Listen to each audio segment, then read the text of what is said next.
Sat Shri Akal, Sadi Anu. I thought I would do a sit down and get ready with me chat.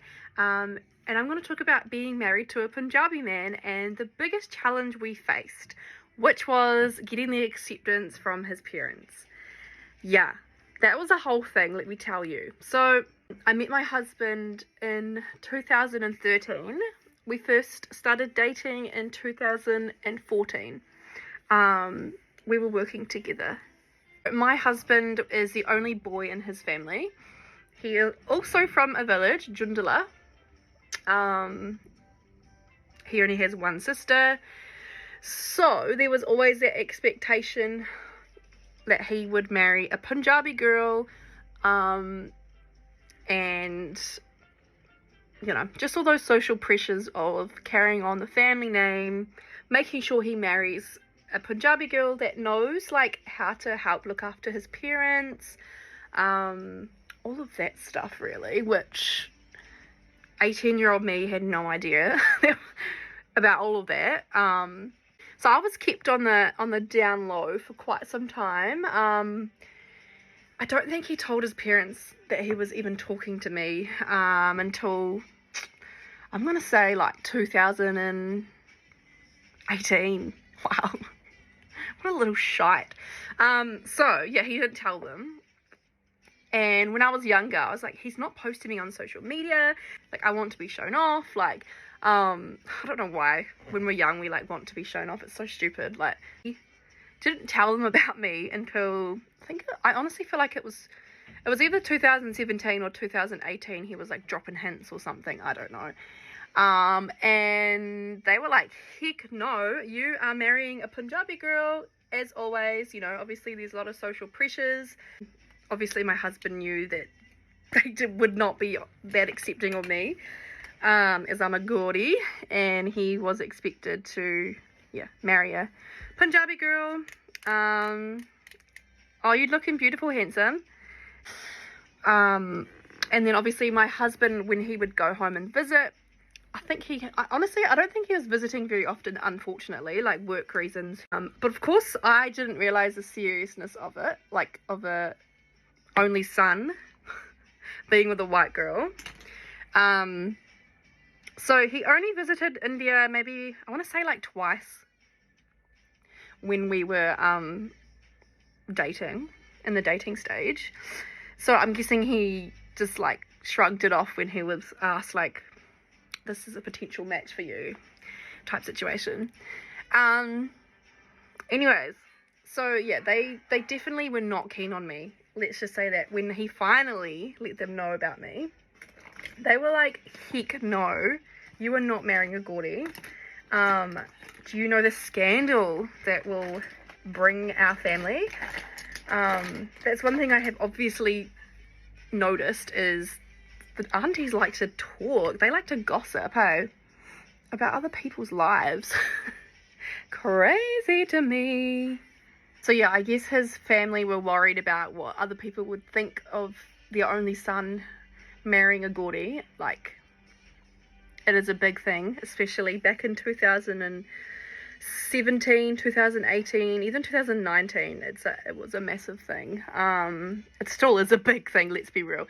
But yeah, they were obviously really worried about what others would think. Obviously they had their reasons to feel that way. So yeah, after a long time of trying to talk through to his parents, to at least like be open to the idea of, you know, him marrying a Gaudi, they absolutely said no, and we were going to, like, you know, I did not want to, but he was like, look, I'm so sorry, we can't be together. I'm trying to think, this was 2019, just before COVID. They said absolutely not. See you later, Brody. They didn't even want to know my name. I don't even know if they even seen photos of me at this point. Maybe if they did that, it would have been like, okay, no worries, we get it. We get it now. No, I'm just kidding. But I was struggling with that because I had put, you know, I struggled a lot with it because like when his parents were like saying no, I struggled a lot because I didn't really have anyone to talk to about like what I was going through. I didn't really have any friends that could obviously relate at that point anyways. I have lots of amazing, beautiful women that have Punjabi husbands or are dating a Punjabi at the moment, so I can you know, talk to them about it. But at the time I didn't really have anyone I could talk to, and it was really, really hard for me. I had some really dark times back then because it just, like, most of my friends, loved them dearly. They tried their best to help me in the best way they could. They just could not understand why he was choosing his parents over his own happiness. They just couldn't comprehend it. And of course I understand where my friends are coming from, and now I understand where my husband's parents are coming from. I decided after COVID, like, this is enough. I've spent many years trying to make this work, and my husband's told me it's not going to happen. So I finally accepted that and I let go. Obviously not 100%, because I always wanted him to be like, actually come back, because things have changed. Yes, obviously his parents were quite worried because people talk, and that was like obviously one of the main reasons why they weren't keen on me marrying their only son. But they just, yeah, they were worried about us getting divorced really quickly. They said like, oh, everyone's saying like dating a white girl, they're going to take your money. All of these things was getting drilled into them by people like neighbours and things. My mother-in-law actually started watching YouTube videos. She watched Modern Sing's videos, and she's seen like how amazing Abby was at adapting and embracing the Punjabi culture. So she was a little bit more open to it, but it was more my father-in-law was like, no. So yeah, COVID happened, and New Zealand did. I mean, obviously it was horrible all around the world when COVID happened, but they seen how good New Zealand kind of handled things. They were wanting to come meet me. Obviously there was like visa restrictions and things like that, so they were open to meeting me. So they wanted to come to New Zealand, but we had restrictions with COVID. One of our close friends actually unfortunately had to go back home to visit a sick relative. So when he came back, he actually he gave me some Punjabi suits that my sister-in-law chose for me, which was like kind of like a big thing. Like, finally, after all these years, they have chosen some Punjabi suits for me. Like, this looks good, you know, this is what I want to see. And then yeah, we were just waiting for visas to be open because it's taking so bloody long, so we couldn't really apply for anything. So the visas just weren't happening, and we were like, we just, you know, we got the okay from his parents, and we got married here in New Zealand. We had a really small ceremony. We went to the Gurdwara, which was incredible, an incredible day. And it was so sad because his parents obviously couldn't be here, his sister couldn't be here, but we knew that we wanted to do the big party in India one day. So yeah, and then after we got married, we had my son Zorawa, and that's what kind of helped his parents get here with visas, because I mentioned like I need their help, because boy, it is hard anyways in general having a newborn, but it gave me like a leg to stand on, I guess, and that's why they got a visa so quickly. So they came to New Zealand. So we got married in May 2022. Our first son Zorawa in September, and his parents came in November. So it was a really quick turnaround once I got that birth certificate for them to get a visa, which was amazing.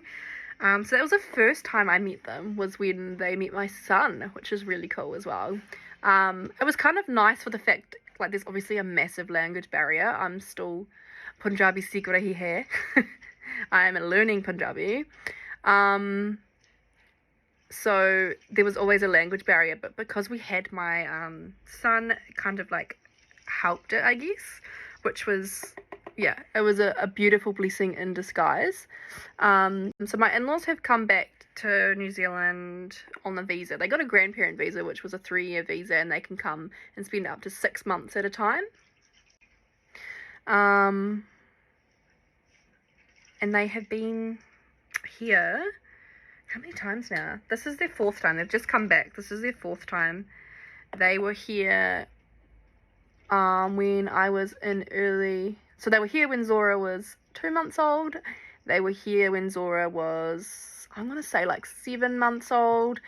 And then we went to India, and then they came back when I was due to have Avitaj, my 2nd son. I'm back now. Avitaj is 8 months old, which has been amazing having the extra hands.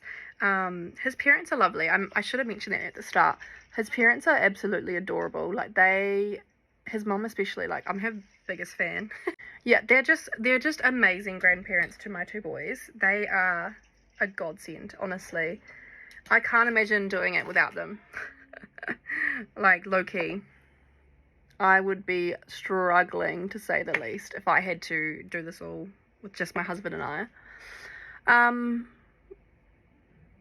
But yeah, so every time my in-laws come to New Zealand, they are doing better with the changes, because obviously it is very different in India than it is in New Zealand.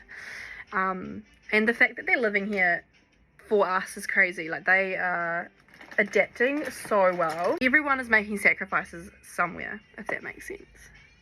Thanks so much for all the support from other interracial couples, or if you're just, you know, here for the journey. Like it's wish there was more of a supportive community like this that I found online now, back when I first started dating my husband, because that's what I needed. I just needed someone that can relate to what I'm going through, because it's yeah, again, my friends, that they tried their absolute hardest to try to see why my husband was doing things the way he was, why things were taking so long, the sacrifices I was making. They were trying so hard to, you know, even like get the gist of what the heck is going on. I was so desperate to like convince my husband's parents that I am a good match for him. I was like doing so much research into like Sikhism,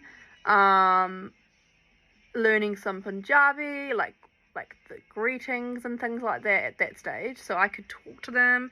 I wanted someone to like help translate and say like, I love your son so much. My husband's always been open once things got serious that he has to look after his parents. Like it's very crucial.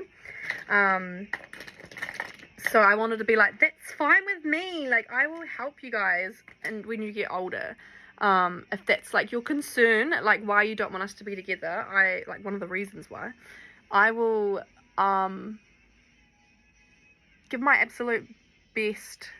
You know, I absolutely love your son. He is an amazing partner. Like, please let us be together, because like having to live without him when he's all I want would have been a really hard thing for me to accept. And it took clearly I wasn't accepting it. That's why it also took so many years for me to be like, okay, this is not happening. Like, Brody, come on, man.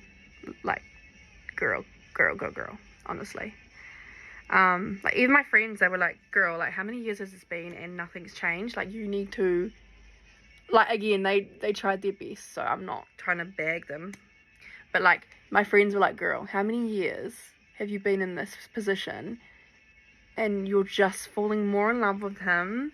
You're not getting anywhere. Like, this, you're just going to hurt yourself more in the long run if you can't accept the fact that he can't be with you. Again, I had some really, really rough days. I'm not going to lie. Even rough months. So, clearly I was not accepting that I could not be with my partner. If you know us, you will know, like if you know us personally, you'll know, like, the struggles we have been through, honestly. But, I'm really proud of myself for like sticking it out, if that makes sense, even though there were times when probably should have been like, this is not happening, baby girl. You know, you need to like, I don't know, not lose yourself, I guess. So yeah, it is crazy to me, but yeah, that's kind of like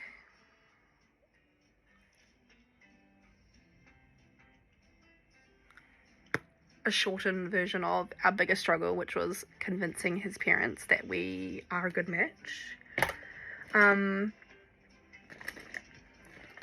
Because it was freaking hard. Like, my parents and my sisters, and my best friends, they were like, girl, like, please put yourself first. Oh, that went straight in my eyeball. Every marriage has challenges. Ours is just a little bit different some ways. If there's anything else you would like me to talk on, please let me know. I like to talk about being in a multicultural household, how we're raising our boys in a multicultural household. I'm learning Punjabi, so I like to practice Punjabi. And so yeah, one of our biggest challenges for sure has been getting the approval of his parents, but we have it, and we are happily living together now. We have 2 beautiful boys, and it has thankfully worked out for us. I know it doesn't work out for everyone, so I'm very thankful that it has worked out. Okay, bye.